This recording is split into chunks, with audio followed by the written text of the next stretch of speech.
السلام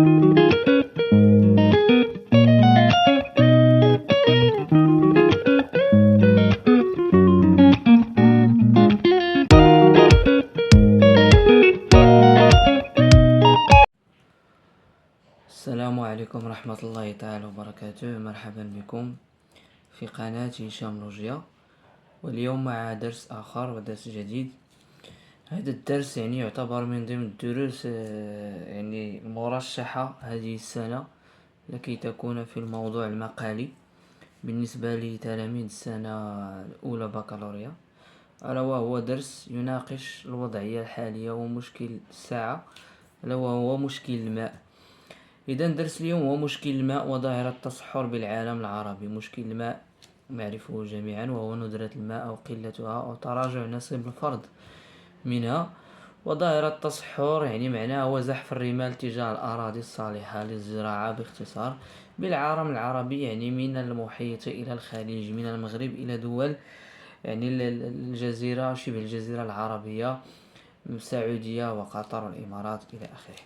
إذن الدرس كما قلنا سنقسمه إلى قسمين، ألا وهي هو مشكل الماء وظاهرة التصحر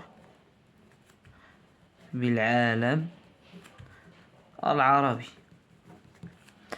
إذن الدرس سينقسم إلى قسمين، لدينا مشكل الماء ولدينا ظاهرة التصحر على شكل الخطط. إذن مشكل الماء سنتطرق فيه إلى 3 فقرات: العوامل المسببة للمشكل، ثم المظاهر، ثم الأبعاد. نفس الشيء بالنسبة لظاهرة التصحر: العوامل، المظاهر، ثم الأبعاد. أول شيء قلنا مشكل الماء هو ندرة أو قلة أو تراجع نصيب الفرد من هذه المادة. ظاهرة التصحر قلنا زحف الرمال اتجاه الأراضي الصالحة للزراعة.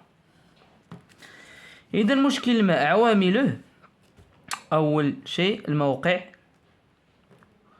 ونعلم بأن معظم دول المغرب العربي، المغرب، الجزائر، تونس، ليبيا، موريتانيا، حتى مصر، ودول الخليج العربي كلها تقع، أو أكبر جزء منها يقع في النطاق الحار، وهذا معروف بندرة تساقطات فيه.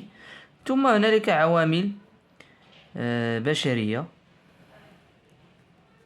تتمثل في سلوكات الإنسان وعدم تدبيره لهذا المورد بطريقة معقلنة. كاين من ضمن من ضمن هاد السلوكيات السقي بالغمر، وكذا اعتماد أنشطة اقتصادية تستنزف الماء كالفلاحة والسياحة. لدينا المظاهر، المظاهر تراجع نصيب الفرد، ثم لدينا لا يمتلك الوطن العربي سوى 0.5% من مجموع المياه المتجددة بالعالم. يعني هذه المياه لا تتجدد بشكل كبير في الدول العربية بسبب الموقع الذي أشرنا إليه من قبل، وهو النطاق الحار. ثم يعني من ضمن المظاهر ظهور صراعات حول الماء كصراع مصر وإثيوبيا والسودان إلى آخره. إذا الأبعاد، الفقر المائي، وهذا ما أصبحنا نلاحظه حتى في بعض المناطق في المغرب. نجد إما مياه يعني لا تصلح للشرب أو مذاقها غير يعني جيد كما هو المعتاد، أو يعني نجدها يعني تقل في فترات من النهار أو تنقطع. هذه كلها تسمى أبعاد. اقتصاديا، اعتماد الفلاحة التقليدية كالاستنزاف الماء أشرنا إليها من قبل. ثم استراتيجية مستقبل الوطن العربي مهدد بالحروب، الحروب حول الماء، وبسبب يعني كما قلنا الصراع حول وادي النيل بين مصر والسودان وإثيوبيا وكينيا ودول أخرى. ثم صراع الدولة الكيان الصهيوني مع الأردن حول الماء. إذن هذا فيما يخص مشكل الماء. إذن هذا كما قلنا فيما يخص مشكل الماء. الآن سننتقل للمشكل الثاني، وهو مشكل التصحر أو ظاهرة التصحر. وعرفنا هي على أنها هي زحف الرمال تجاه الأراضي الصالحة للزراعة وتحويلها من أراضي صالحة للزراعة إلى أراضي غير صالحة للزراعة، أو إلى مناطق صحراوية، أو إلى مناطق يعني لا تصلح للأنشطة الفلاحية. إذن عوامل هذا المشكل تنقسم إلى ما يلي. لدينا الطبيعية، العوامل الطبيعية تتمثل في الموقع كما هو الحال بالنسبة لمشكل الماء. يعني ممكن تحفظ غير هذاك العوامل المؤثرة في الماء من حيث الموقع نفسها.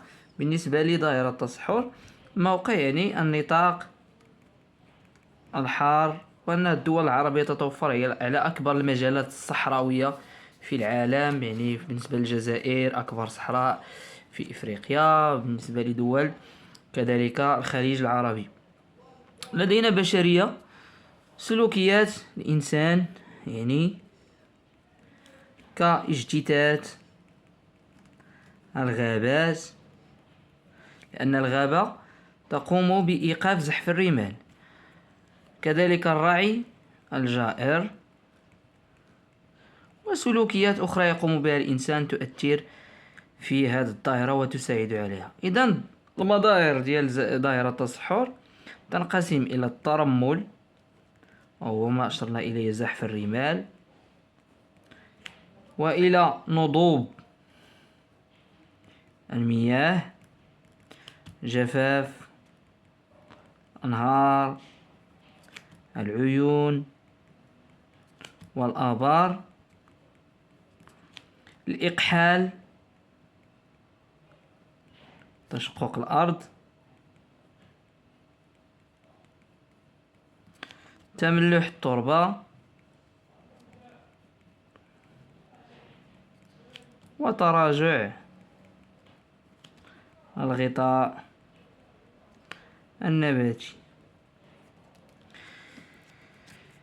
الفقرة الثالثة تتحدث هنا عن التدابير، من قبل قلت الأبعاد بل التدابير.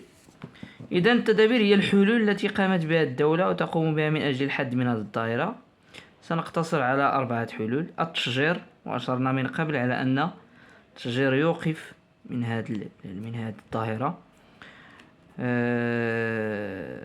اعتماد كذلك الحواجز، وهي يعني حواجز تكون إما عبارة عن جدار إسمنتي، أو جدار من الطين، أو جدار بالقصاب، أو جدار يعني عن طريق الأشجار. ثم هنالك استراتيجيات عربية من أجل وشراكات من أجل إيقاف هذه الظاهرة. ثم كذلك توعية الناس بهذه الظاهرة. ثم إلى غير ذلك من الحلول التي يمكن أن تجدها في الكتاب المدرسي. إذا هذا هو درس اليوم، يعني الذي يتحدث كما أشرنا من قبل على مشكل الماء ودائرة التصحر بالعالم العربي باختصار. ودرس سهل جدا مقسم إلى قسمين: مشكل الماء ومشكل التصحر. مشكل الماء ينقسم إلى العوامل والمظاهر والأبعاد، ومشكل التصحر ينقسم إلى العوامل والمظاهر ثم التدابير أو الحلول. إذا لا تنسوا الاشتراك في القناة بالنسبة للزوار الجدد، واللي عنده شي سؤال يخليه في بلاصة التعليق. والسلام عليكم ورحمة الله تعالى وبركاته.